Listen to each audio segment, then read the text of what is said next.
15년간 이 회사 바닥을 닦으며 살았습니다.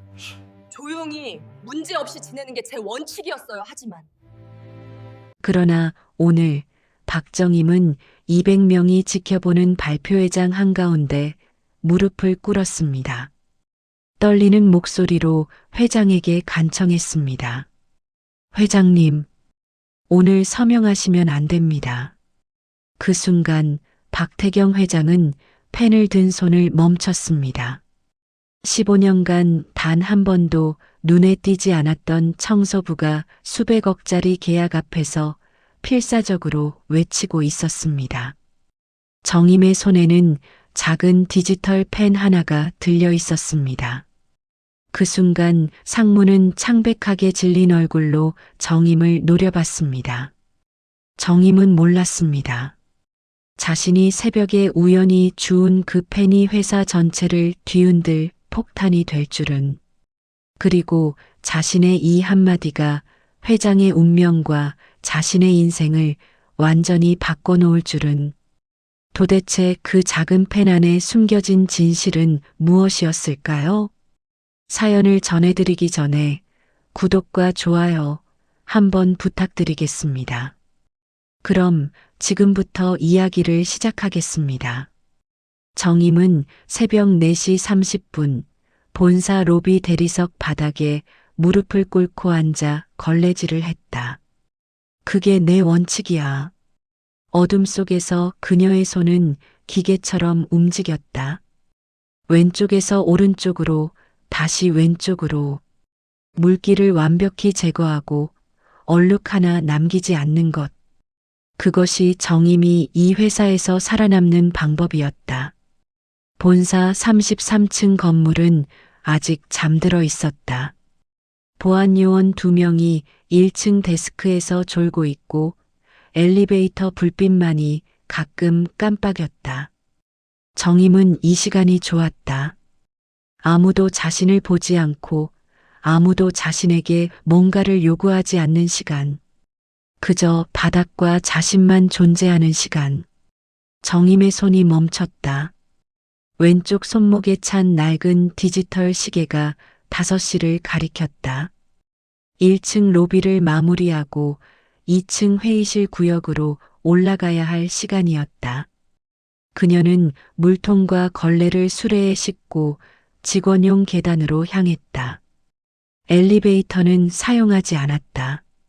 누군가 CCTV를 확인할 때 미화 직원이 엘리베이터를 쓴다는 이유로 지적받고 싶지 않았다. 2층 복도는 더 조용했다. 회의실 6개가 일렬로 늘어선 이곳은 낮에는 임원들의 목소리로 가득하지만 지금은 유령의 집처럼 고요했다. 정임은 각 회의실 문 손잡이를 닫고 유리창에 묻은 손자국을 지웠다. 그녀의 움직임은 소리 없었다. 15년간 이 일을 하며 터득한 기술이었다. 세 번째 회의실 앞에서 정임은 잠시 멈췄다. 유리문 너머로 탁자 위에 놓인 서류 더미가 보였다. 누군가 어젯밤 회의를 하고 정리하지 않고 간 것이었다.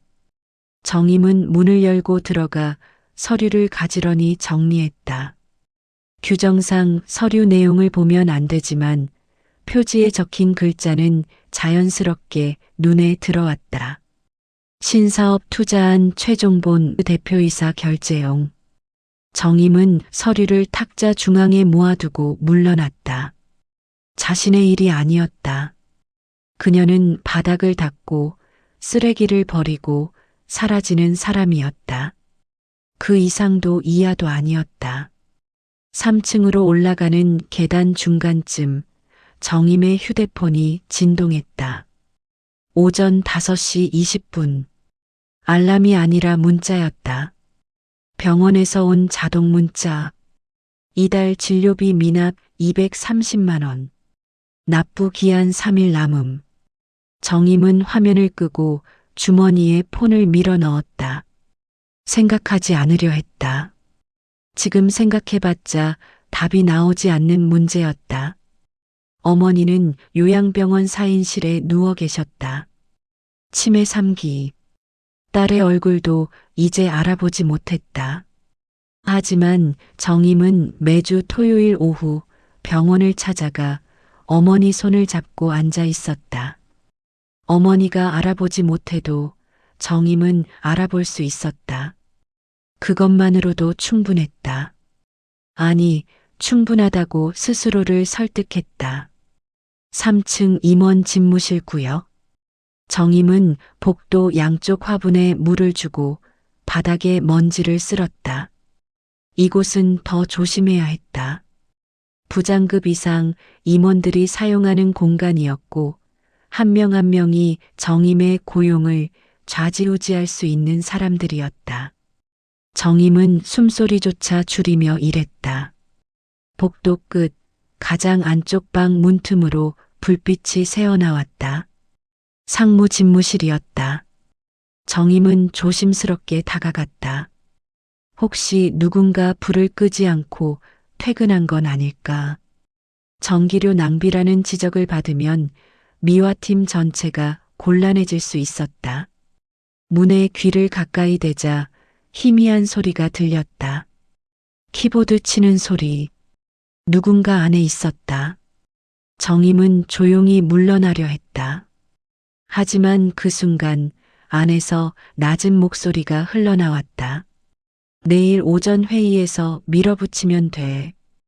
회장 도장만 받으면 끝이야. 정임은 걸음을 멈췄다. 엿듣는 건 아니었다. 그냥 우연히 들린 것이었다. 하지만 목소리는 계속 이어졌다. 노인네 건강 문제로 포장하면 이사들도 반대 못해. 내가 이미 절반은 설득했어. 정임의 심장이 빨라졌다. 이건 들으면 안 되는 대화였다. 그녀는 수레를 밀고 복도를 벗어났다. 최대한 빠르게 하지만 소리 나지 않게. 4층 계단참에 도착했을 때 정임은 가슴에 손을 얹고 숨을 골랐다. 방금 들은 게 뭐였을까? 회장 도장, 건강 문제로 포장. 정임은 고개를 저었다. 자신과 상관없는 일이었다. 임원들의 권력 다툼 같은 건 정임이 관여할 영역이 아니었다. 하지만 가슴 한편이 무거웠다. 15년 동안 이 회사에서 일하며 정임은 많은 것을 보았다. 로비에서 울던 신입사원, 박스를 들고 나가던 부장, 엘리베이터에서 욕설을 퍼붓던 임원. 회사는 전쟁터였고 정임은 전쟁터를 청소하는 사람이었다. 싸우는 사람들이 아니라 4층 작업을 마치고 오시 50분, 정임은 마지막 구역인 5층으로 향했다. 5층은 특별했다. 회장 집무실과 비서실, 그리고 전략기획실이 있는 곳이었다. 정임은 일주일에 2번, 화요일과 금요일에만 이곳 청소를 맡았다. 오늘은 금요일이었다. 비서실 앞 복도는 다른 층보다 더 넓고 화려했다. 대리석 바닥에 은은한 조명, 벽면에 회사 역사를 담은 액자들. 정임은 이곳을 닦을 때마다 긴장했다. 한 번의 실수도 용납되지 않는 공간이었다. 회장 집무실 문은 닫혀 있었다. 정임은 문 손잡이를 닫고 문패에 먼지를 털었다. 회장 박태경. 정임은 회장을 직접 본 적이 거의 없었다. 몇 년 전 창립 기념일 행사에서 멀리서 본 게 전부였다. 흰 머리에 단정한 양복, 조용하지만 위험 있는 목소리. 그게 정임이 기억하는 회장의 전부였다. 바닥 청소를 마치고 일어서려는데 정임의 시선이 복도 모퉁이 소파에 멈췄다. 누군가 앉아 있었다. 아니, 앉아서 잠든 사람이었다. 정임은 조심스럽게 다가갔다. 회장이었다. 박태경 회장이 소파에 기댄 채 눈을 감고 있었다. 양복 재킷은 벗어 옆에 걸쳐져 있고 와이셔츠 소매는 팔꿈치까지 거쳐 있었다.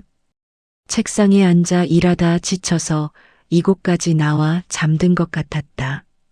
정임은 물러나려 했다. 깨우면 안 되었다.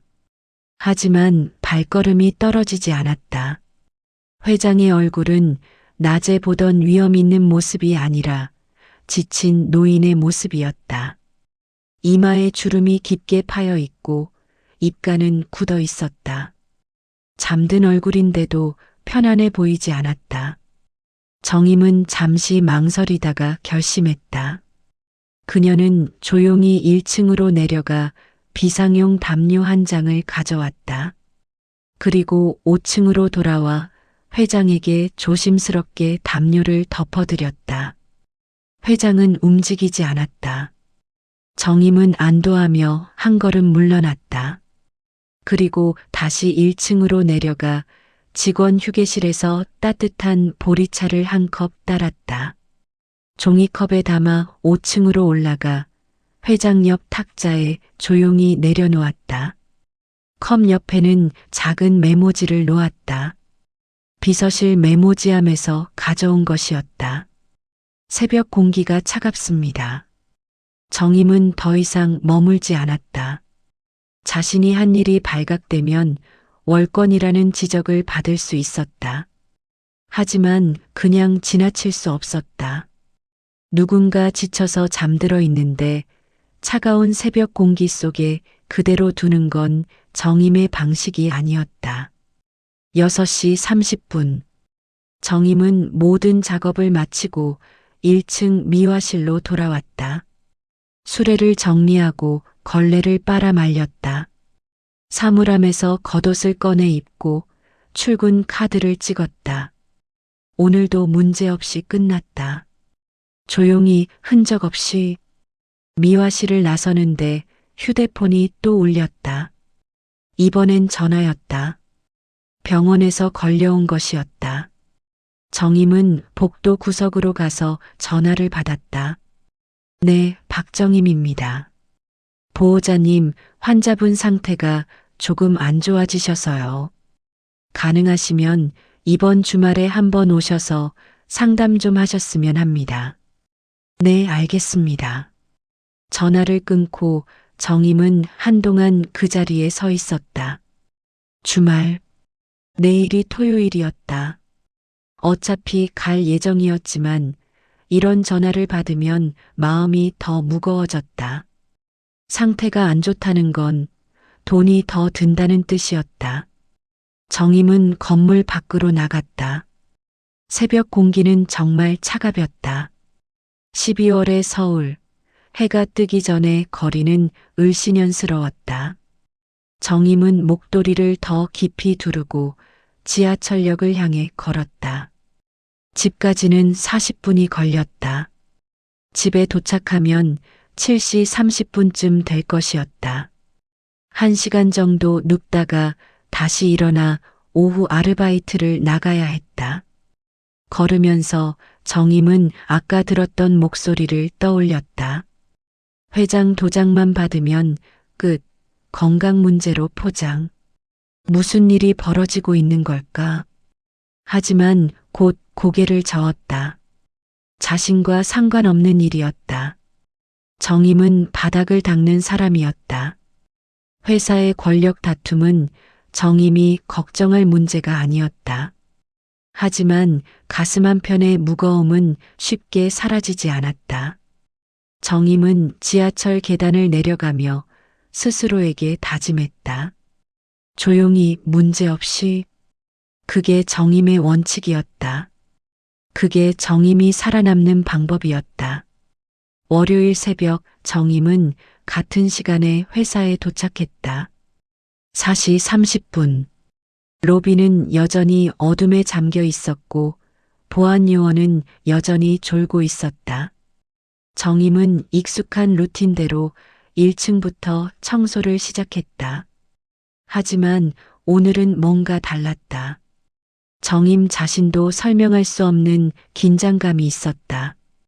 지난 금요일 5층에서 잠든 회장에게 담요를 덮어드린 일 때문이었다. 혹시 누군가 CCTV를 확인했을까? 혹시 월권 행위로 지적받을까? 정임은 손을 움직이면서도 계속 그 생각에 사로잡혀 있었다. 2층, 3층, 4층을 빠르게 마치고 5시 40분에 5층에 도착했다. 비서실 복도는 금요일과 똑같았다. 조용하고 어두웠다. 정임은 긴장한 채 복도를 청소하기 시작했다. 그런데 이상했다. 회장 집무실 문이 열려 있었다. 정임은 걸레질하던 손을 멈추고 조심스럽게 문 쪽을 바라봤다. 안에 불이 켜져 있었다. 누군가 벌써 출근한 것일까? 정임은 더 이상 다가가지 않고 복도 반대편으로 이동했다. 회장실 앞은 청소하지 말아야겠다고 판단했다. 괜히 방해가 되어 지적받고 싶지 않았다. 하지만 복도를 닦는 동안 정임의 시선은 계속 열린 문 쪽으로 향했다. 그때 안에서 인기척이 들렸다. 누군가 걷는 소리였다. 정임은 재빨리 고개를 숙이고 걸레질에 집중했다. 그러다 문득 회장실 문에서 누군가 나오는 기척이 느껴졌다. 저기요. 정임은 깜짝 놀라 고개를 들었다. 회장이었다. 박태경 회장이 문 앞에 서서 정임을 바라보고 있었다. 정임은 황급히 일어나 허리를 숙였다. 죄송합니다.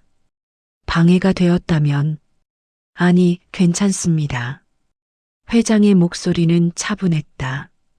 정임이 상상했던 것보다 훨씬 부드러웠다.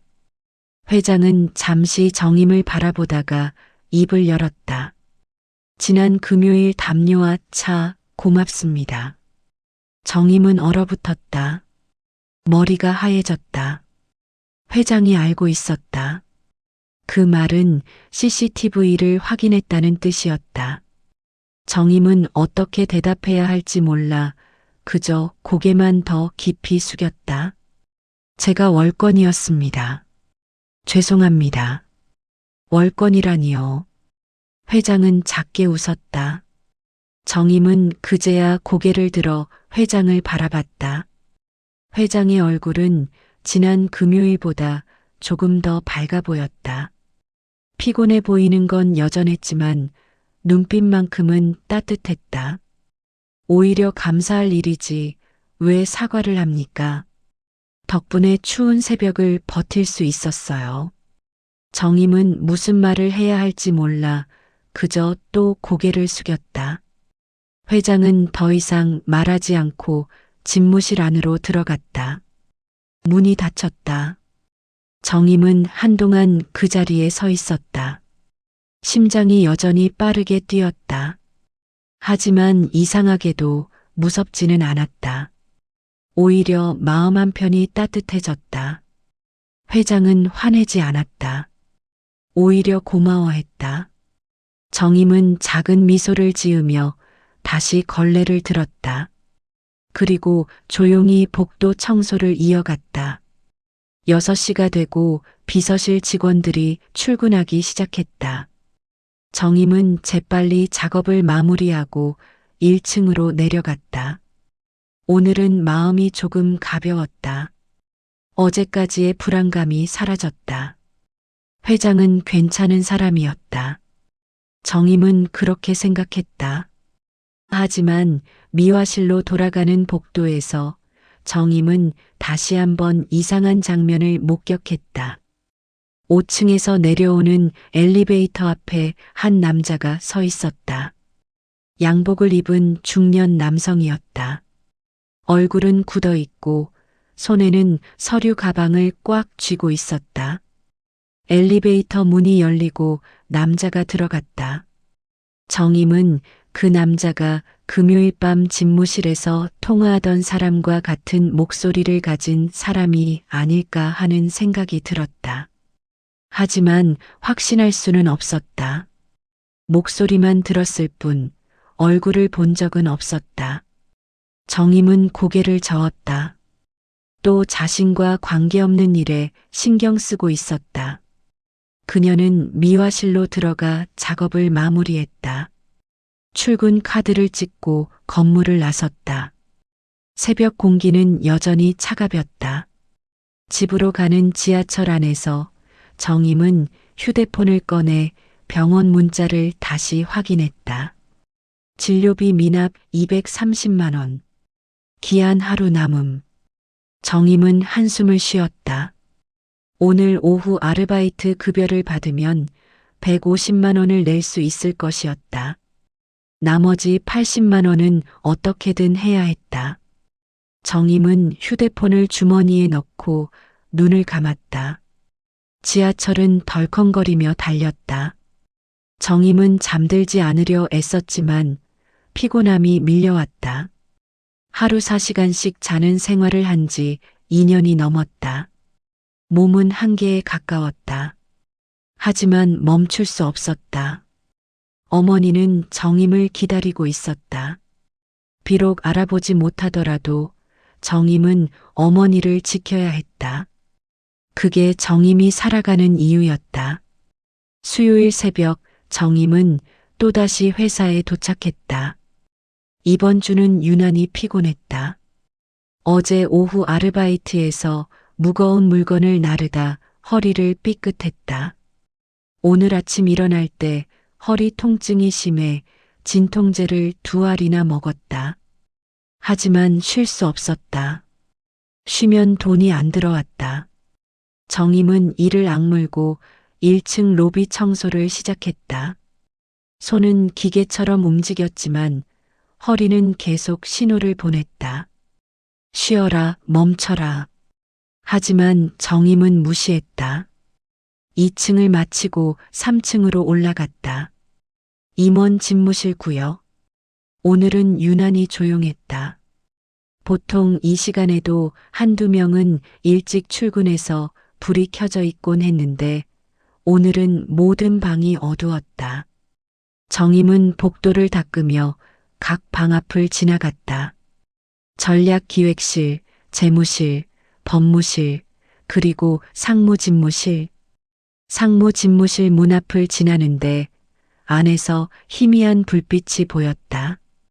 정임은 걸음을 멈췄다. 누군가 안에 있었다. 이번엔 조심스럽게 다가가지 않았다.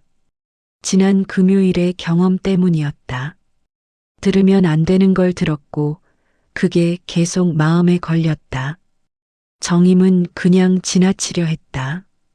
하지만 그 순간 안에서 목소리가 들렸다. 낮고 급한 목소리였다. 내일 서명만 되면 정리된다. 걱정 마. 정임은 걸음을 멈췄다. 또 그 목소리였다. 지난 금요일 밤에 들었던 바로 그 목소리였다. 정임은 본능적으로 뒤로 물러났다. 엿듣는 게 아니었다. 그냥 우연히 들린 것이었다. 회장 컨디션 이슈는 내가 처리했다. 이사회에서 문제 제기 못하게 이미 절반은 입 막았어. 정임의 등에 식은땀이 흘렀다. 회장 컨디션 이슈. 입 막았어. 이건 분명히 좋지 않은 대화였다. 정임은 더 이상 듣지 않고 복도를 벗어났다. 최대한 빠르게 하지만 소리나지 않게. 4층 계단참에 도착해서 정임은 가슴에 손을 얹고 숨을 골랐다. 심장이 너무 빨리 뛰어서 숨쉬기가 힘들었다.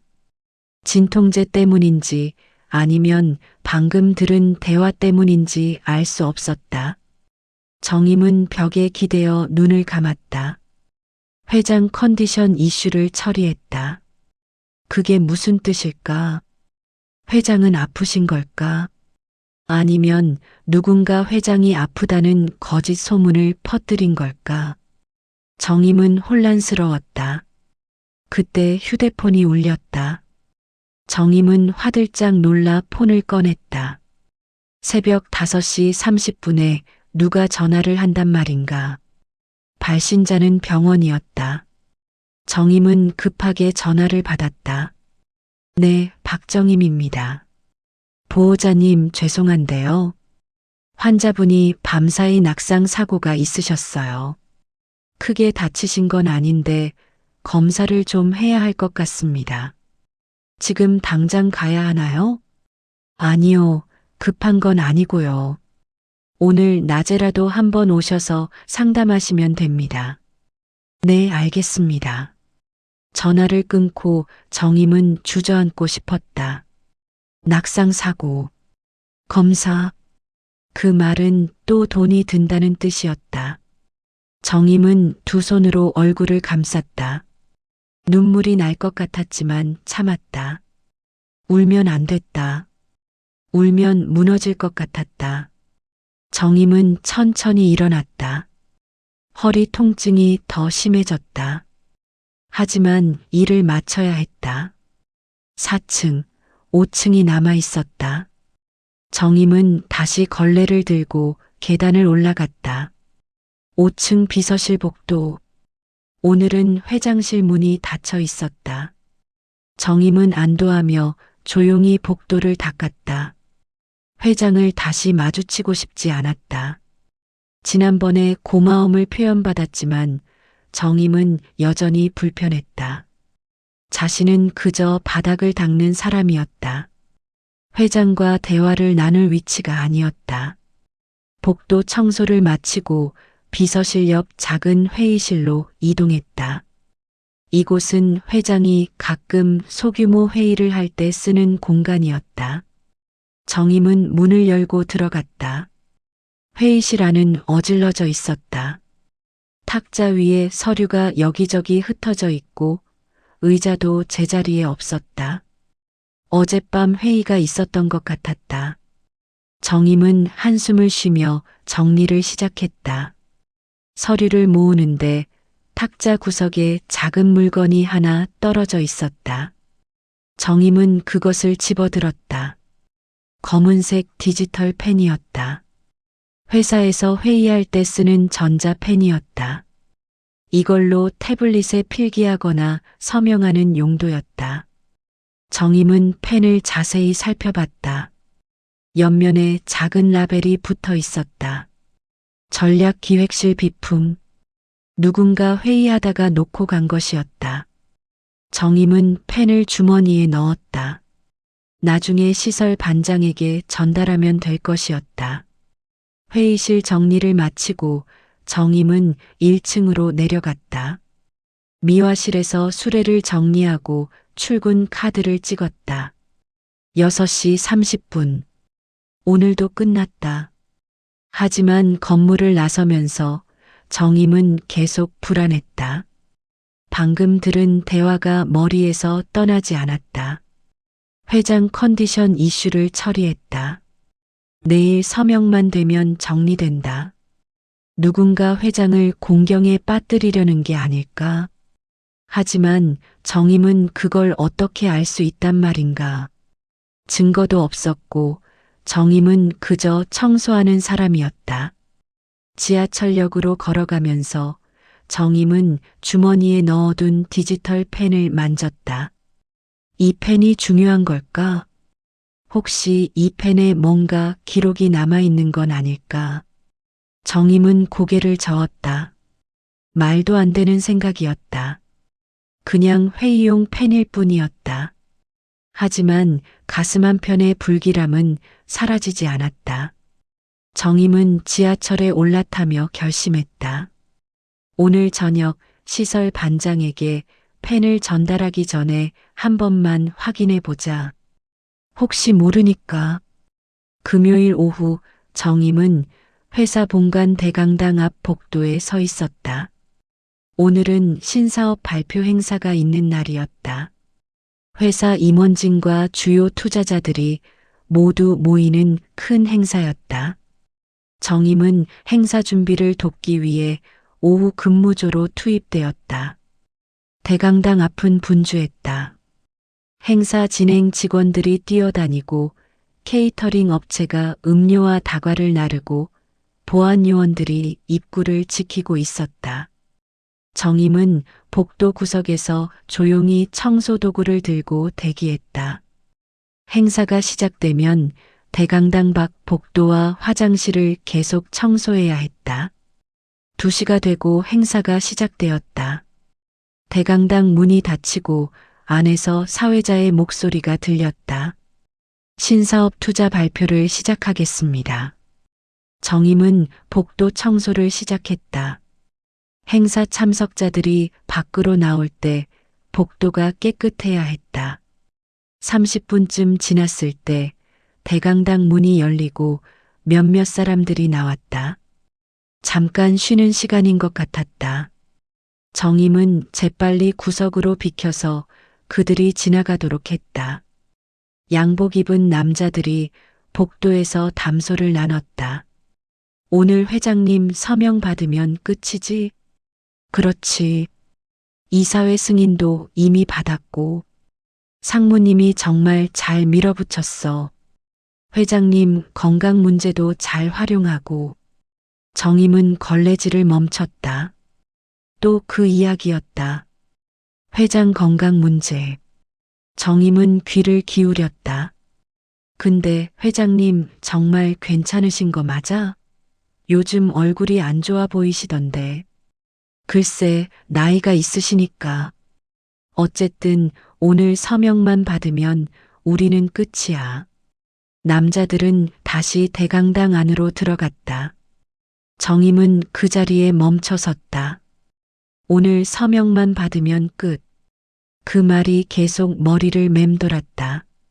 정임은 주머니에 넣어둔 디지털 펜을 만졌다. 어젯밤 확인해 봤지만 펜은 잠겨 있어서 내용을 볼 수 없었다. 하지만 분명 뭔가 있을 것 같았다. 정임은 결심했다. 지금 이 순간 회장에게 말해야 했다.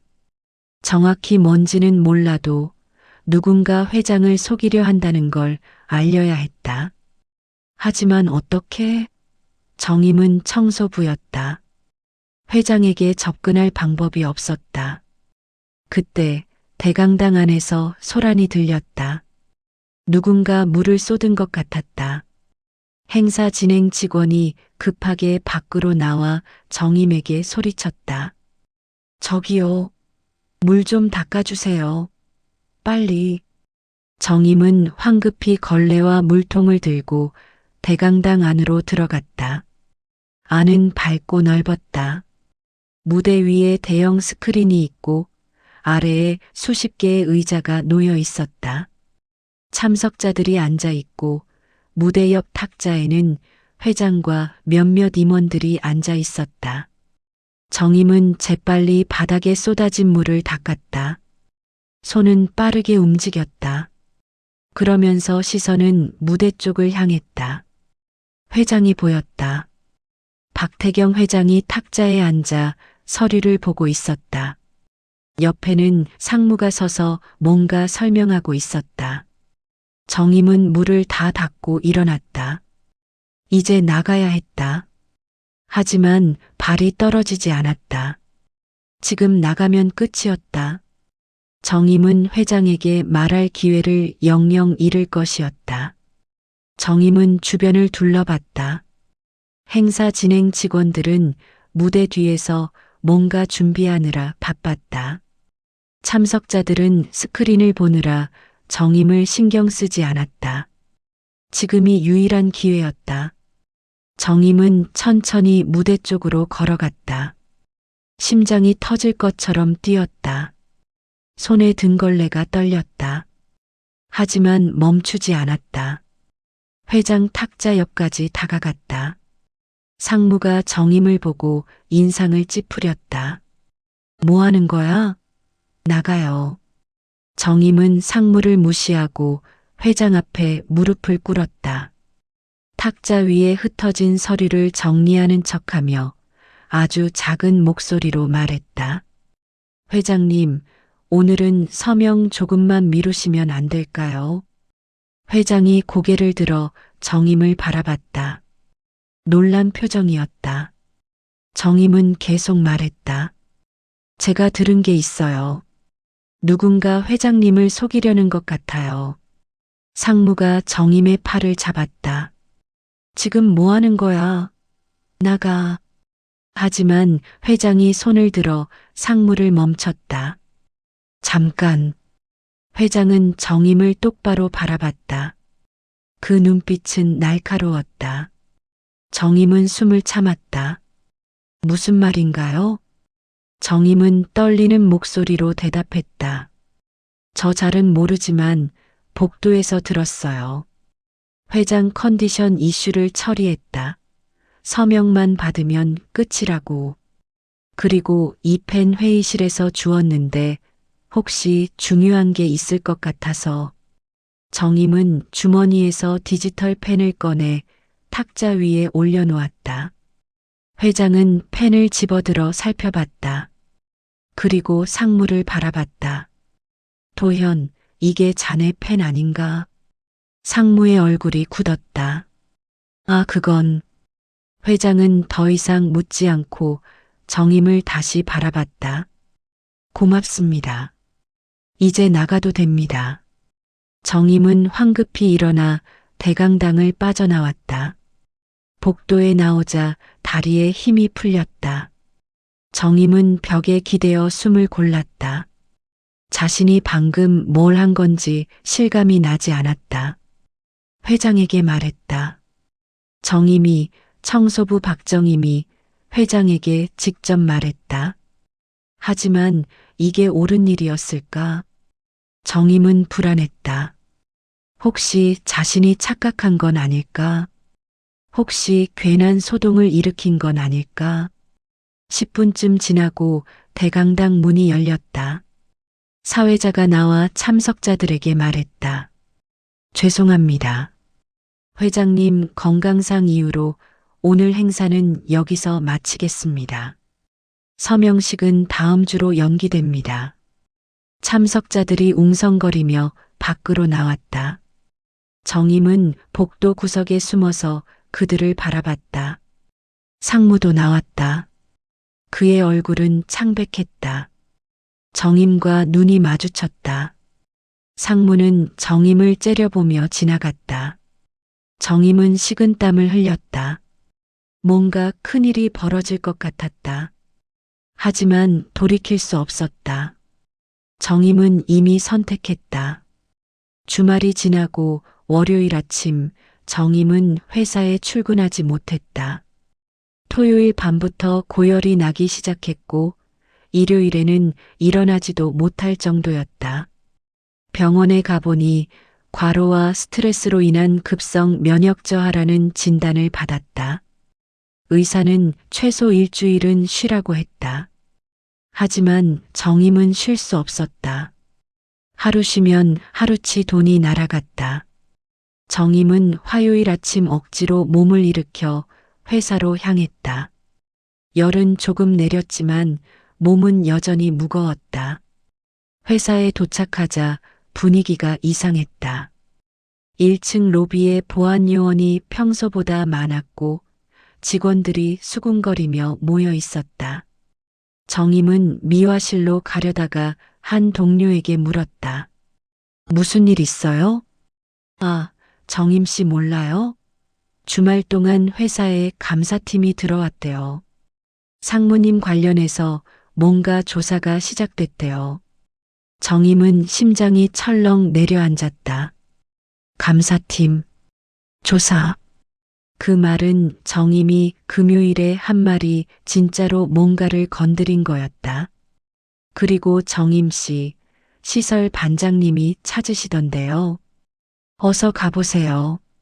정임은 불안한 마음으로 시설 반장 사무실로 갔다.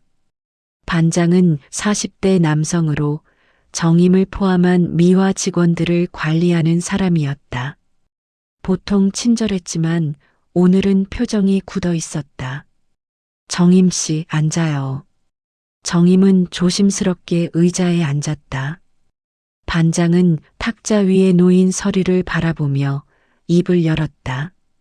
지난주 금요일 정임 씨가 회의실에서 디지털 펜을 주었죠? 네, 그랬습니다. 그 펜을 왜 바로 보고하지 않았나요? 규정상 분실물은 즉시 시설팀에 보고해야 합니다. 정임은 당황했다. 저 금요일 저녁에 보고하려고 했는데 행사 때문에 바빠서 행사 때 회장님께 직접 전달했다고 들었어요. 그건 규정 위반입니다. 정임은 아무 말도 하지 못했다. 반장은 한숨을 쉬며 말을 이었다. 정임 씨, 솔직히 말해요. 그 펜에 뭐가 있었나요? 왜 회장님께 직접 드린 거예요? 저는 그냥 중요한 것 같아서. 중요한 것 같아서? 정임 씨가 어떻게 그걸 판단했죠? 정임은 입을 다물었다. 설명할 수 없었다. 복도에서 우연히 들은 대화, 불길한 예감, 그런 걸 어떻게 설명한단 말인가. 반장은 서류를 덮으며 말했다. 일단 오늘부터 정임 씨는 5층 청소에서 제외됩니다. 그리고 조사가 끝날 때까지 대기 발령입니다. 대기 발령이요? 네. 출근은 하되 청소 업무는 하지 마세요. 그냥 미화실에서 대기하세요. 급여는 나갑니다. 정임은 무너지는 기분이었다. 대기 발령. 그 말은 사실상 정직이나 다름없었다. 정임은 뭔가 잘못한 사람 취급을 받고 있었다. 제가 잘못한 건가요? 반장은 난처한 표정으로 대답했다. 잘못했다기보다는 절차를 안 지킨 거죠. 어쨌든 지금은 조사 중이니까 정임 씨도 조용히 있는 게 좋아요. 정임은 고개를 숙였다. 네, 알겠습니다. 사무실을 나와 미화실로 돌아오는 길, 정임은 눈물이 날 것 같았다. 억울했다. 자신은 그저 옳은 일을 하려고 했을 뿐인데 왜 이런 취급을 받아야 하는가. 미화실에 들어가자 동료들이 수군거리며 정임을 바라봤다. 정임은 그들을 외면하고 구석 의자에 앉았다. 아무것도 하지 못했다. 그저 앉아서 시간을 보낼 뿐이었다. 점심시간이 되고 정임은 휴대폰을 확인했다. 병원에서 문자가 와 있었다. 진료비 추가 발생 180만 원. 낙상 검사 결과 골절 발견. 수술 필요. 정임은 휴대폰을 떨어뜨릴 뻔했다. 180만 원. 수술? 어디서 그 돈을 구한단 말인가. 정임은 화장실로 가서 세면대에 물을 틀었다. 그리고 찬물로 얼굴을 씻었다. 거울 속 자신의 얼굴은 창백했다. 눈 밑에 다크서클이 짙게 드리워져 있었다. 내가 뭘 잘못한 걸까? 정임은 스스로에게 물었다. 하지만 답이 나오지 않았다. 그저 막막했다. 화요일 저녁 7시, 정임은 집 근처 작은 반찬 가게 앞에 서 있었다. 대기 발령 중이라 오후 시간이 남아서 평소보다 일찍 어머니 병원에 다녀온 길이었다. 어머니는 여전히 정임을 알아보지 못했지만 수술 날짜는 잡혔다. 다음 주 금요일. 비용은 병원에서 분할 납부를 제안했지만 첫 납부금 100만 원은 이번 주 안에 내야 했다. 정임은 반찬 가게 진열대를 바라봤다. 시금치나물 한 팩, 멸치볶음 한 팩. 그것만으로도 일주일은 버틸 수 있었다. 정임은 지갑을 열어 남은 돈을 확인했다. 2만 3천 원. 오늘 저녁과 내일 아침을 먹으면 끝이었다. 가게 주인 아주머니가 정임을 보고 손을 흔들었다. 정임 씨, 오늘은 일찍 왔네? 네, 오늘은 일이 일찍 끝나서요. 얼굴이 안 좋아 보이는데 괜찮아? 네, 괜찮습니다. 정임은 시금치나물과 멸치볶음을 집어들고 계산대로 갔다. 5천 원. 지갑에서 돈을 꺼내 건네는데 가게 문이 열리며 누군가 들어왔다. 정임은 고개를 돌렸다. 그리고 얼어붙었다. 회장이었다. 박태경 회장이 모자를 눌러쓰고 평범한 점퍼를 입은 채 가게 안으로 들어왔다. 정임은 눈을 의심했다. 회장이 왜 이런 동네 반찬 가게에? 회장도 정임을 알아봤다. 그는 잠시 멈칫하더니 조용히 다가왔다. 박정임 씨 맞죠? 정임은 황급히 고개를 숙였다. 회장님. 주인 아주머니가 두 사람을 번갈아 보며 놀란 표정을 지었다. 회장은 아주머니에게 미소를 지으며 말했다. 죄송한데 잠깐 저분과 얘기 좀 하고 싶은데 괜찮을까요? 아, 네, 물론이죠. 회장은 정임을 가게 밖으로 이끌었다. 밖은 어두웠다. 거리에 가로등 불빛만이 희미하게 비쳤다. 정임은 여전히 고개를 숙인 채였다. 고개 드세요. 정임은 천천히 고개를 들었다. 회장의 얼굴은 금요일보다 더 피곤해 보였다. 하지만 눈빛만큼은 따뜻했다. 그날 새벽 내게 남긴 차 정말 고마웠네요. 그리고 금요일 용기 내서 말해준 것도. 정임은 무슨 말을 해야 할지 몰랐다. 회장은 계속 말했다. 내가 자네를 찾은 이유는 감사 인사를 하려고 온 겁니다. 자네가 준 펜 그 안에 정말로 중요한 기록이 있었어요. 기록이요? 네.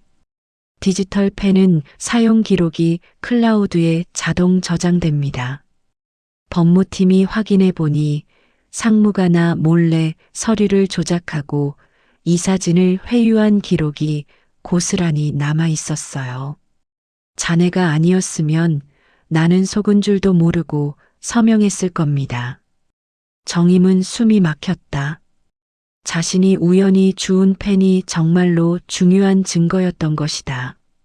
하지만 지금 자네가 곤란한 상황에 처한 걸로 알고 있어요. 대기 발령 받았죠? 정임은 고개를 끄덕였다. 제가 규정을 안 지켰다고 들었습니다. 회장은 한숨을 쉬었다. 그건 내가 해결하겠습니다. 자네는 잘못한 게 없어요. 오히려 회사를 구한 사람입니다. 저는 그냥 옳은 일을 한 거죠. 그게 얼마나 어려운 일인지 압니다. 회장은 주머니에서 명함 한 장을 꺼내 정임에게 건넸다. 이건 내 직통 번호입니다. 앞으로 무슨 일이 있으면 언제든 연락하세요. 그리고 한 가지 더. 회장은 잠시 말을 멈췄다가 조심스럽게 물었다. 자네 어머니가 지금 요양병원에 계시다고 들었어요. 맞나요? 정임은 깜짝 놀랐다. 어떻게? 인사 기록에 나와 있더군요. 그리고 최근 낙상 사고가 있었다고. 정임은 아무 말도 하지 못했다. 회장은 부드럽게 말을 이었다. 우리 회사에 상생재단이라는 게 있습니다. 직원 가족 의료 지원 프로그램이죠. 신청하면 치료비 일부를 지원받을 수 있어요. 내가 담당자에게 연락해 두겠습니다. 그건 사양하지 마세요. 이건 회사 복지 제도입니다. 자네가 받을 자격이 충분해요. 정임의 눈에 눈물이 고였다. 참으려 했지만 참을 수 없었다. 눈물이 볼을 타고 흘러내렸다. 회장은 당황하지 않고 조용히 기다려 주었다. 죄송합니다. 제가 울어도 괜찮습니다. 자네는 지금까지 너무 혼자 버텨왔어요. 정임은 두 손으로 얼굴을 가렸다. 그리고 한동안 울었다. 지난 2년 동안 참아왔던 모든 것이 쏟아져 나왔다. 어머니 걱정, 돈 걱정, 외로움, 두려움. 모든 것이. 회장은 정임이 진정될 때까지 옆에 서 있었다. 재촉하지 않았다. 그저 기다려 주었다. 몇 분이 지나고 정임은 겨우 울음을 멈췄다. 회장은 주머니에서 깨끗한 손수건을 꺼내 정임에게 건넸다. 고맙습니다. 정말 고맙습니다. 아닙니다. 고마운 건 나죠. 회장은 시계를 확인하며 말했다. 이제 들어가세요. 늦었어요. 그리고 내일부터는 출근하지 마세요. 정임은 놀라서 고개를 들었다. 네. 며칠 쉬세요. 유급휴가 처리해 두겠습니다. 자네 얼굴을 보니 당장 쓰러질 것 같더군요. 쉬면서 어머니 곁에 있어 주세요. 하지만 이건 명령입니다. 회장 명령. 회장은 미소 지으며 돌아섰다. 그리고 어둠 속으로 사라졌다. 정임은 한동안 그 자리에 서 있었다. 손에는 회장의 명함과 손수건이 들려 있었다. 정임은 명함을 바라봤다. 박태경 회장 직통. 정임은 명함을 조심스럽게 지갑에 넣었다. 그리고 반찬 가게로 돌아가 아까 산 반찬을 들고 집으로 향했다. 집으로 가는 길 정임은 처음으로 느꼈다. 혼자가 아니구나. 누군가 자신을 지켜보고 있고 누군가 자신을 도우려 한다는 것을. 정임은 작은 미소를 지었다. 오랜만에 지는 미소였다. 수요일 오전 정임은 병원 상담실에 앉아 있었다. 회장이 말한 상생재단 담당자가 어제 전화를 걸어왔고 오늘 병원에서 직접 만나 상담하자고 했다. 정임은 반신반의하며 병원을 찾았다. 상담실 문이 열리고 30대 후반으로 보이는 여성이 들어왔다. 단정한 정장 차림에 따뜻한 미소를 지닌 사람이었다. 박정임 씨 맞으시죠? 저는 상생재단 김민주 과장입니다. 네, 안녕하세요. 김 과장은 정임 맞은편에 앉아 서류를 펼쳤다. 어머니 상태에 대해 간단히 들었습니다. 낙상으로 인한 골절, 수술이 필요하시다고요. 네, 그렇습니다. 재단에서 검토한 결과 정임 씨는 의료비 지원 대상에 해당됩니다. 수술비 전액과 향후 6개월간 요양비 70%를 지원해 드릴 수 있어요. 정임은 귀를 의심했다. 전액이요? 네. 그리고 요양비도 대부분 지원됩니다. 정임 씨가 부담하실 금액은 월 30만 원 정도로 줄어들 거예요. 정임은 말문이 막혔다. 월 30만 원. 지금까지 매달 200만 원 가까이 내던 것에 비하면 기적 같은 금액이었다. 정말 제가 받아도 되는 건가요? 물론입니다. 이건 회사 복지 제도예요. 15년 동안 성실히 근무하신 정임 씨가 받을 자격이 충분합니다. 김 과장은 서류에 필요한 부분을 표시하며 설명을 이어갔다. 여기 서명하시면 바로 처리됩니다. 수술 날짜는 다음 주 금요일로 잡혀 있죠? 그 전에 모든 절차를 마무리하겠습니다. 정임은 떨리는 손으로 펜을 들었다. 서명을 하면서 눈물이 또 나려고 했지만 이번엔 참았다. 김 과장 앞에서 울고 싶지 않았다. 고맙습니다. 정말 고맙습니다. 천만에요. 앞으로 힘든 일 있으면 언제든 재단에 연락하세요. 상담을 마치고 정임은 어머니 병실로 향했다. 4인실 침대 끝자리에 어머니가 누워 계셨다. 깁스를 한 다리가 높이 올라가 있었다. 어머니는 천장을 바라보며 중얼거리고 있었다. 정임은 어머니 옆에 앉아 손을 잡았다. 엄마, 나야. 정임이. 어머니는 정임을 바라봤다. 하지만 알아보는 눈빛은 아니었다. 누구세요? 엄마 딸이야. 정임이. 정임이 우리 딸. 어머니는 희미하게 웃었다. 정임은 어머니 손을 꽉 잡았다. 엄마, 이제 괜찮을 거야. 수술 잘 받고 나도 이제 더 자주 올 수 있어. 걱정 마. 어머니는 대답하지 않았다. 그저 정임의 손을 만지작거렸다. 정임은 한동안 그렇게 앉아 있었다. 오후 2시쯤 병원을 나와 집으로 돌아가는 길, 정임의 휴대폰이 울렸다. 모르는 번호였다. 정임은 조심스럽게 전화를 받았다. 여보세요? 박정임 씨죠? 저는 중앙일보 사회부 기자 이승우입니다. 정임은 당황했다. 기자요? 네. 혹시 최근 회사에서 있었던 일에 대해 인터뷰 가능하실까요? 회장님과 상무 관련된 일 말입니다. 저는 그런 거 잘 모르는데요. 아니, 정임 씨가 핵심 증인이라고 들었는데요. 디지털 펜 발견하신 분 맞죠? 정임은 식은땀이 났다. 어떻게 기자가 이걸 알았을까? 죄송하지만 저는 인터뷰 안 합니다. 잠깐만요, 정임 씨. 이건 공익을 위한. 정임은 전화를 끊었다. 그리고 휴대폰을 주머니에 넣었다. 손이 떨렸다. 뭔가 잘못되고 있었다. 정임이 원하지 않는 방향으로. 집에 도착해 문을 여는데 우편함에 편지 한 통이 꽂혀 있었다. 발신이 넘는 흰 봉투였다. 정임은 편지를 열어봤다. 당신이 한 일을 후회하게 될 것입니다. 가만히 있는 게 좋을 겁니다.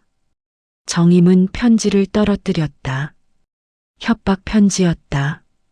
누가 보낸 걸까? 정임은 주변을 둘러봤다. 복도는 조용했다. 하지만 누군가 자신을 지켜보고 있는 것 같았다. 정임은 급하게 집 안으로 들어가 문을 잠갔다. 심장이 미친 듯이 뛰었다. 무서웠다.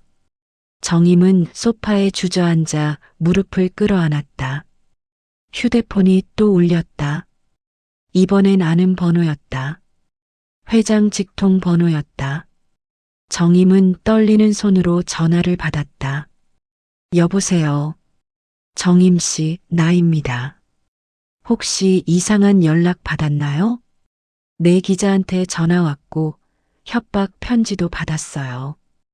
회장은 잠시 침묵했다. 그리고 단호한 목소리로 말했다. 지금 당장 집에 계세요. 30분 안에 보안팀을 보내겠습니다. 보안팀이요? 네. 자네를 보호하기 위해서입니다. 상무 쪽에서 자네를 압박하려는 것 같습니다. 절대 혼자 나가지 마세요. 하지만 저는, 정임 씨, 자네는 지금 위험합니다. 내 말 믿고 집에 있으세요. 그리고 어머니 병원도 내가 보안 조치를 취하겠습니다. 전화가 끊겼다. 정임은 휴대폰을 내려놓고 창문을 바라봤다. 해가 지고 있었다. 어둠이 밀려왔다.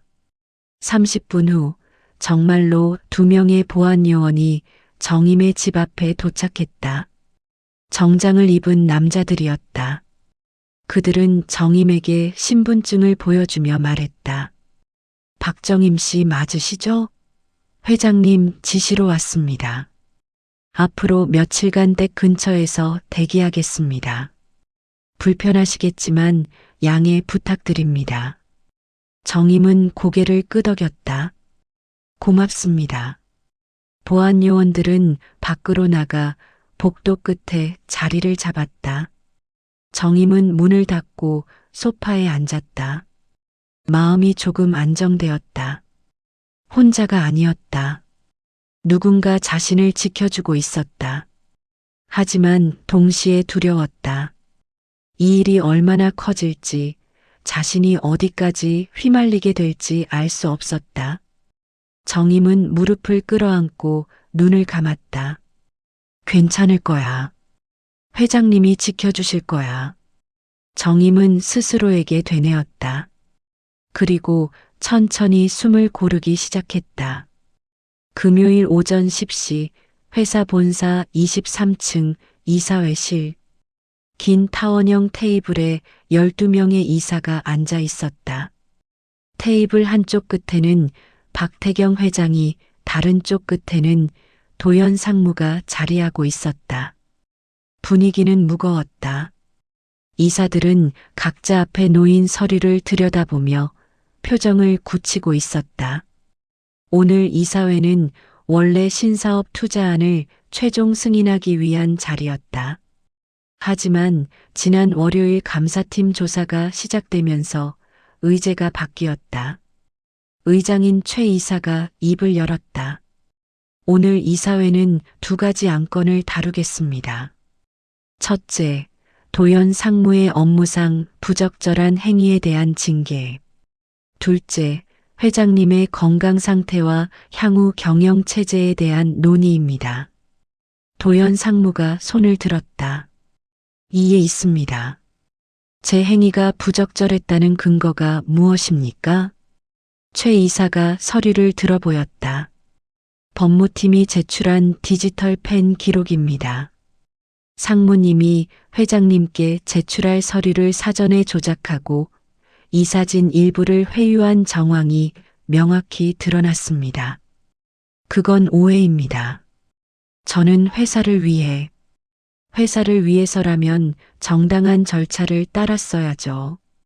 회장님을 속이고 이사들을 압박한 건 명백한 배임 행위입니다.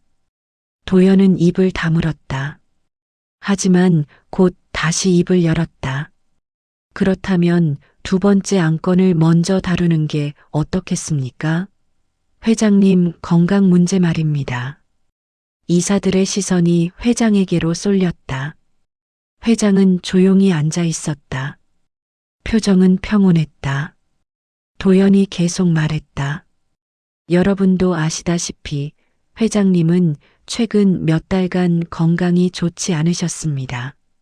새벽에 사무실에서 주무시는 일도 잦았고 중요한 회의에서 판단을 흐리시는 경우도 있었습니다. 상무님, 회장이 조용히 입을 열었다. 내 건강에 대해 자네가 왜 판단하는가? 회장님, 이건 개인적인 문제가 아닙니다. 회사 경영에 영향을 미치는 문제입니다. 주주들도 우려하고 있습니다. 다른 이사 한 명이 끼어들었다.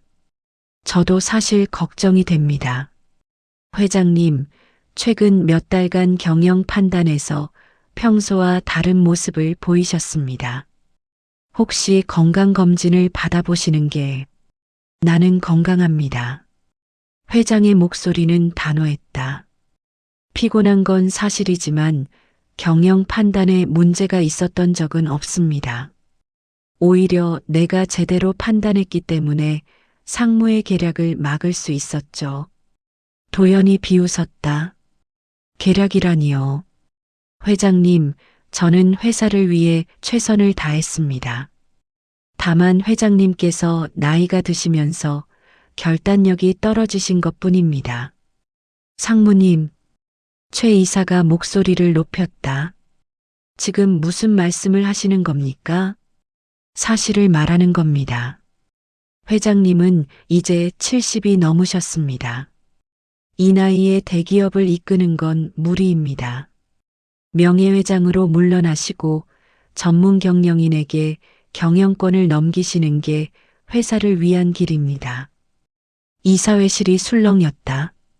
몇몇 이사들이 도연을 노려봤지만 몇몇은 고개를 끄덕이는 것 같았다.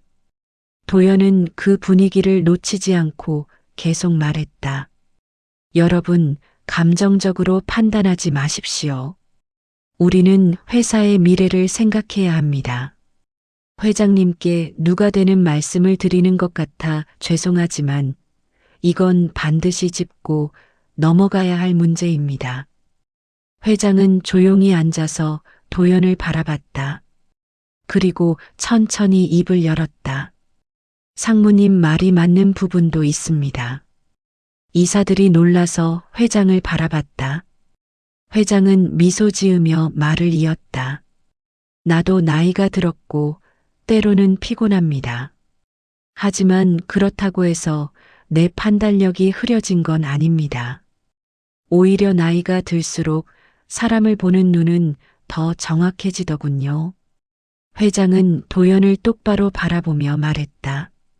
상무님이 지난 몇 달간 무슨 일을 했는지 나는 다 알고 있습니다. 서류 조작, 이사 회유, 그리고 내 건강 문제를 과장해서 소문 퍼뜨린 것까지.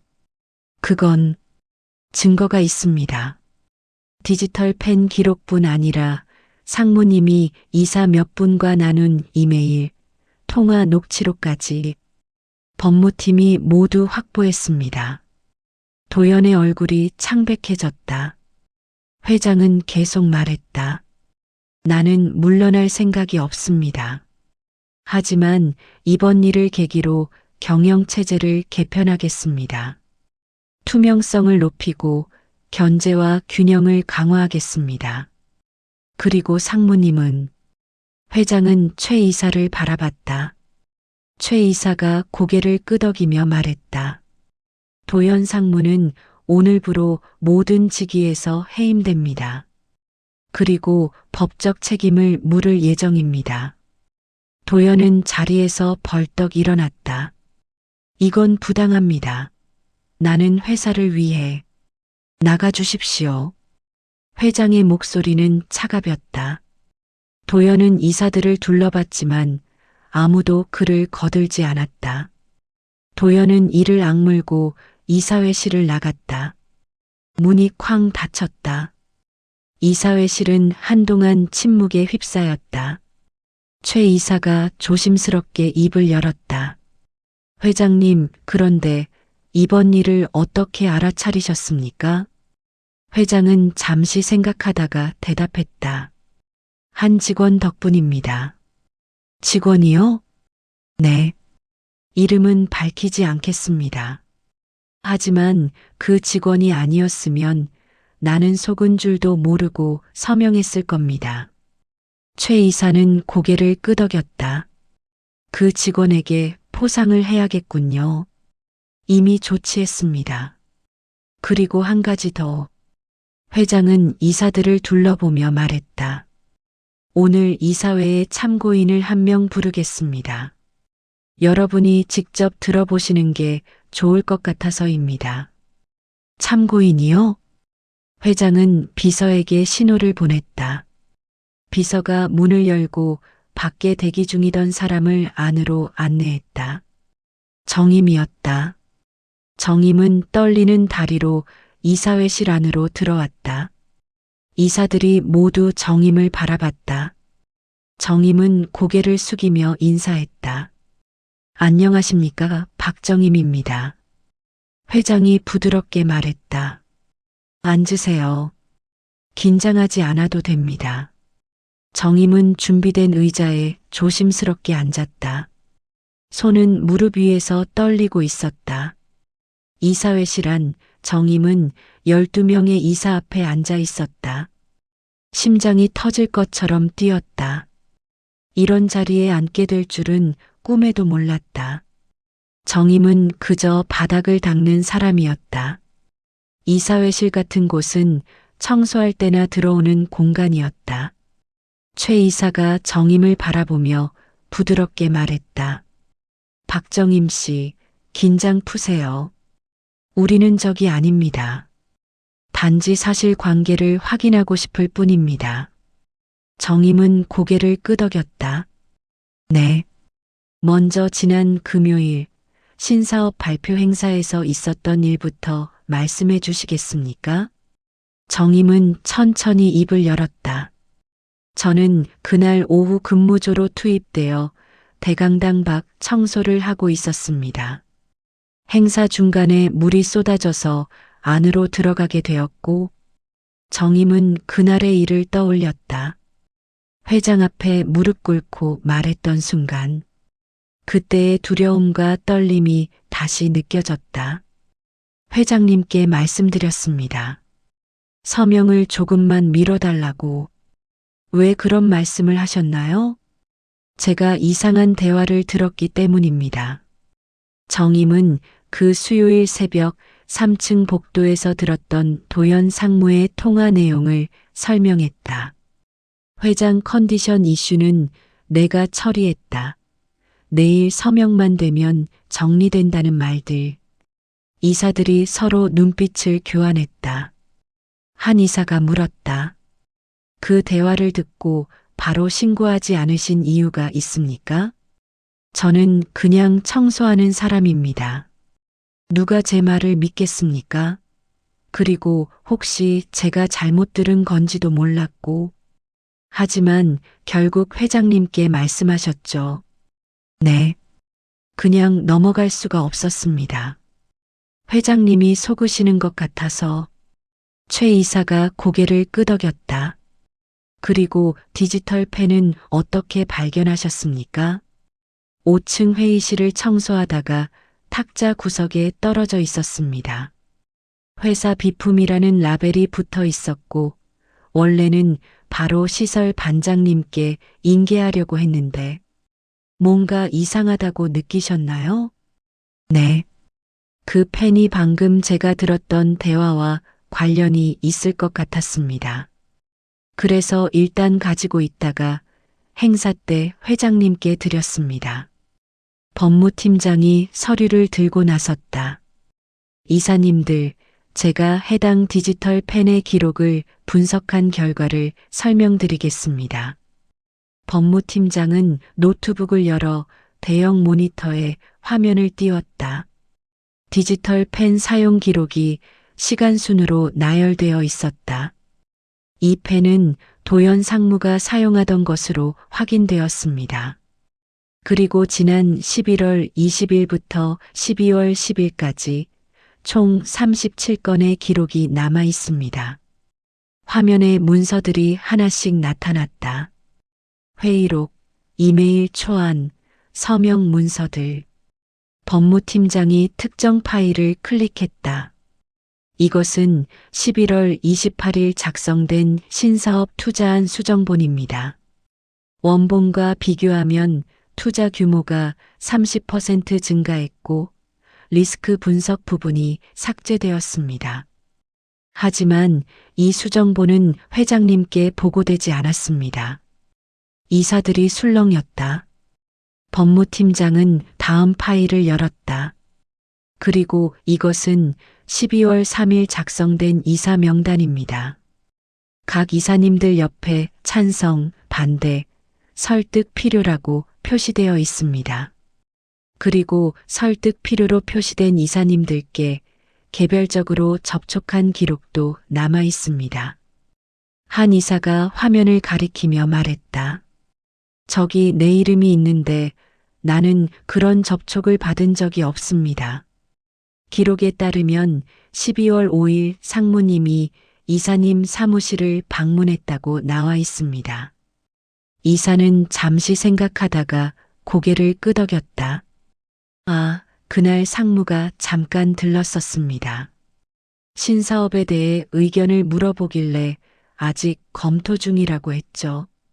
그런데 상무님은 펜 기록에 설득 완료라고 표시해 두었습니다. 이사의 얼굴이 굳었다. 거짓으로 기록한 거군요. 법무팀장이 마지막 파일을 열었다. 그리고 가장 결정적인 것은 이겁니다. 12월 9일 작성된 메모입니다. 화면에 손글씨로 된 메모가 나타났다. 도연 상무의 필체였다. 회장 건강 이슈 활용 방안. 이사회에서 건강검진 요구. 언론에 은밀히 정보 흘리기. 주주총회 전에 명예회장 전환 유도. 전문 경영인 체제로 전환 후 내가 대표이사 승진. 이사회실이 조용해졌다. 모두가 화면을 뚫어지게 바라봤다. 회장도 처음 보는 내용인 듯 표정이 굳어졌다. 최 이사가 한숨을 쉬었다. 이건 명백한 배임입니다. 아니, 배임을 넘어서 쿠데타에 가깝습니다. 다른 이사가 말했다. 즉시 형사 고발해야 합니다. 이 정도면 횡령이나 배임죄로 충분히 처벌받을 수 있어요. 법무팀장이 고개를 끄덕였다. 이미 검토 중입니다. 내일 검찰에 고발장을 제출할 예정입니다. 회장이 조용히 입을 열었다. 도연이가 그렇게까지 할 줄은 몰랐네요. 최 이사가 회장을 바라봤다. 회장님, 이건 회장님만의 문제가 아닙니다. 회사 전체의 문제입니다. 우리 모두 속을 뻔했어요.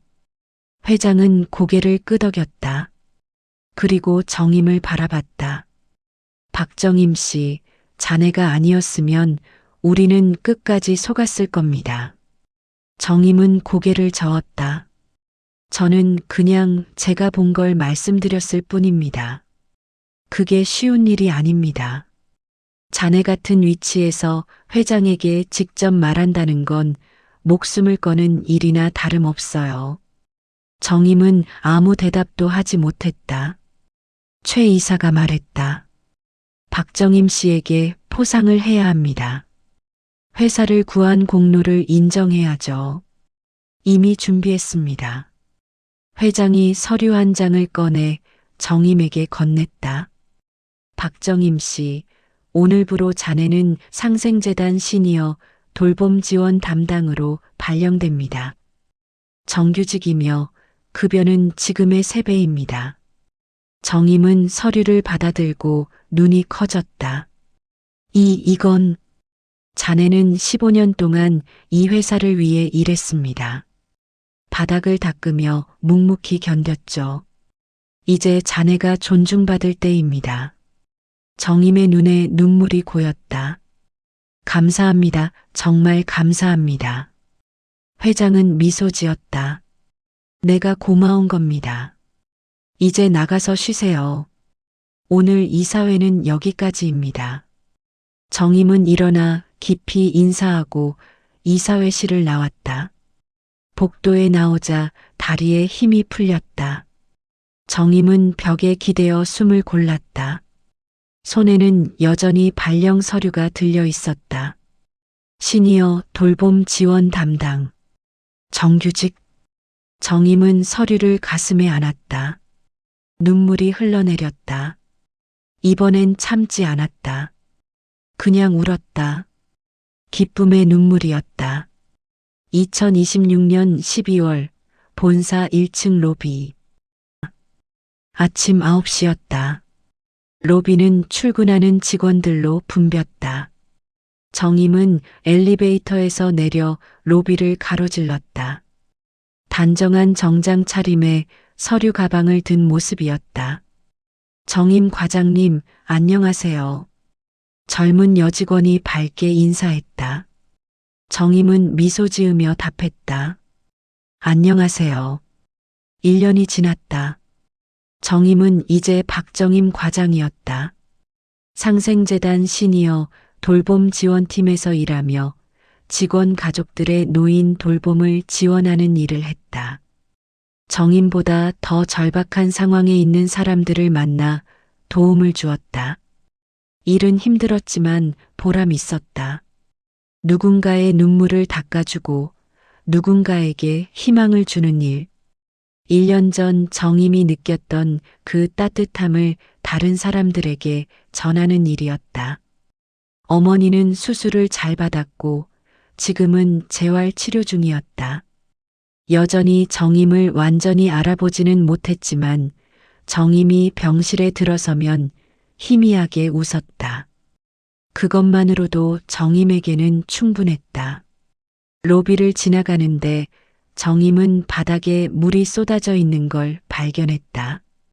누군가 커피를 쏟은 것 같았다. 미화 직원 한 명이 황급히 걸레를 들고 달려왔다. 젊은 여성이었다. 얼굴에 당황한 기색이 역력했다. 죄송합니다. 금방 치우겠습니다. 괜찮아요. 제가 도와드릴게요. 정임은 가방을 내려놓고 미화 직원 옆에 무릎을 꿇었다. 직원은 놀란 표정으로 정임을 바라봤다. 아니, 과장님께서 이런 일을. 괜찮아요. 저도 이 일 했었거든요. 정임은 자연스럽게 걸레를 건네받아 바닥을 닦았다. 손은 익숙하게 움직였다. 왼쪽에서 오른쪽으로, 다시 왼쪽으로. 물기를 완전히 제거했다. 다 됐어요. 이제 괜찮을 거예요. 감사합니다, 과장님. 정임은 미소 지으며 일어났다. 손을 털고 가방을 다시 들었다. 그리고 엘리베이터로 향했다. 엘리베이터를 기다리는데 뒤에서 목소리가 들렸다. 여전하시네요. 정임은 뒤를 돌아봤다. 회장이었다. 박태경 회장이 정임을 바라보며 미소 짓고 있었다. 정임은 황급히 인사했다. 회장님, 안녕하십니까? 방금 본 건데 여전히 바닥 닦는 걸 마다하지 않으시는군요. 정임은 작게 웃었다. 습관이 남았나 봅니다. 그리고 누군가 힘들어하면 그냥 지나칠 수가 없어서요. 회장은 고개를 끄덕였다. 그게 자네의 강점입니다. 작은 것을 소중히 여기는 마음. 엘리베이터가 도착했다. 정임과 회장이 함께 탔다. 회장은 7층, 정임은 5층 버튼을 눌렀다. 엘리베이터가 올라가는 동안 회장이 조용히 말했다. 최근 재단 보고서 봤습니다. 자네가 작년 한 해 동안 120가구를 지원했다고 하더군요. 네, 정말 많은 분들이 도움이 필요하셨습니다. 자네 덕분에 많은 가정이 숨통을 틔웠을 겁니다. 정임은 고개를 저었다. 저는 그냥 제가 받은 도움을 전달한 것뿐입니다. 회장님께서 저를 도와주셨던 것처럼. 엘리베이터가 5층에 도착했다. 문이 열렸다. 정임은 내리기 전에 회장을 바라봤다. 회장님, 정말 감사합니다. 1년 전 그날이 없었으면 저는 지금 여기 없었을 겁니다. 아니, 박 과장. 내가 고마운 겁니다.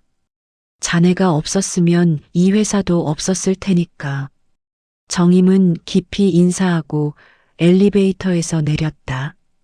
문이 닫히고 회장은 계속 올라갔다. 5층 상생재단 사무실. 정임은 자신의 책상에 앉아 오늘 일정을 확인했다. 오전에는 새로운 지원 신청자 3명과 상담이 잡혀 있었다. 오후에는 협력 병원 방문. 저녁에는 어머니 병원에 들를 예정이었다.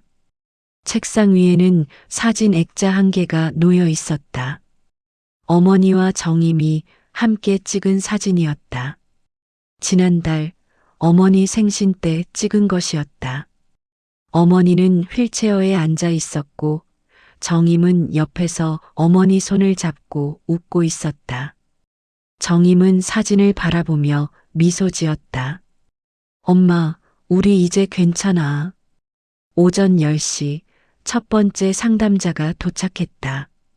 40대 여성이었다. 지친 얼굴에 불안한 눈빛이었다. 정임은 1년 전 자신의 모습을 그 여성에게서 보았다. 안녕하세요. 저는 상생재단 박정임 과장입니다. 편하게 앉으세요. 여성은 조심스럽게 의자에 앉았다. 정임은 따뜻한 차 한 잔을 건넸다. 천천히 말씀해 주세요. 제가 도와드릴 수 있는 일이 있을 겁니다. 여성은 떨리는 목소리로 자신의 이야기를 시작했다. 시어머니가 치매에 걸렸고 병원비가 감당이 안 되고 직장도 그만둬야 할 것 같다는 이야기였다. 정임은 조용히 들었다.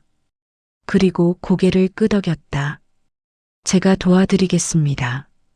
걱정하지 마세요. 정임은 신청 서류를 꺼내 여성 앞에 놓았다. 그리고 하나씩 설명하기 시작했다. 지원 절차, 필요한 서류, 예상 지원 금액. 여성의 눈에 희망이 차오르기 시작했다. 상담을 마치고 여성이 나간 후 정임은 창밖을 바라봤다. 겨울 햇살이 로비 유리창을 통해 들어왔다. 1층 로비에서는 직원들이 분주히 오가고 있었다. 미화 직원들도 보였다. 그들은 조용히 자신의 일을 하고 있었다. 정임은 그들을 바라보며 생각했다. 작은 친절이 세상을 바꾼다. 1년 전 정임이 회장에게 담요를 덮어드린 작은 친절. 회장이 정임을 도운 큰 친절. 그리고 지금 정임이 다른 사람들에게 베푸는 친절. 모든 친절은 연결되어 있었다. 한 사람의 따뜻함이 다른 사람에게 전해지고 그것이 또 다른 사람에게 전해지고 그렇게 세상은 조금씩 나아지는 것이었다. 정임은 미소 지으며 다시 책상으로 돌아왔다. 오늘도 해야 할 일이 많았다. 하지만 더 이상 두렵지 않았다. 정임은 혼자가 아니었고 정임이 하는 일은 의미가 있었다. 저녁 6시 정임은 어머니 병원에 도착했다. 병실 문을 열고 들어가자 어머니가 침대에 앉아 있었다. 재활 치료를 받고 돌아온 참이었다. 엄마, 나야. 어머니는 정임을 바라봤다. 그리고 희미하게 웃었다. 정임의 가슴이 뜨거워졌다. 어머니가 자신의 이름을 불렀다. 완전히 기억을 되찾은 건 아니었지만 그래도 이름은 기억하고 있었다. 엄마, 오늘 기분 좋은 일 있었어. 내가 도와준 사람이 정말 고마워하더라. 우리 딸 착하지. 어머니는 정임의 손을 잡았다. 정임은 어머니 손을 꽉 쥐었다. 따뜻했다. 엄마, 우리 이제 괜찮을 거야. 앞으로도 계속. 어머니는 대답하지 않았다. 하지만 손을 더 꽉 쥐었다. 그것만으로도 충분했다. 병원을 나와 집으로 향하는 길, 정임은 하늘을 올려다봤다. 별이 빛나고 있었다. 겨울밤은 여전히 차가웠지만 정임의 마음은 따뜻했다. 조용히 문제없이. 그것이 정임의 원칙이었다. 하지만 이제 정임은 알았다. 때로는 조용히 있으면 안 될 때가 있다는 것을. 때로는 용기를 내서 말해야 한다는 것을. 그리고 그 작은 용기가 모든 것을 바꿀 수 있다는 것을. 정임은 미소 지으며 집으로 걸어갔다. 내일은 또 새로운 하루가 시작될 것이었다. 그리고 정임은 준비되어 있었다. 오늘도 함께 해주셔서 감사합니다. 이 시간이 마음에 남으셨다면 구독과 좋아요 눌러주시면 큰 힘이 됩니다. 편안한 밤 보내세요.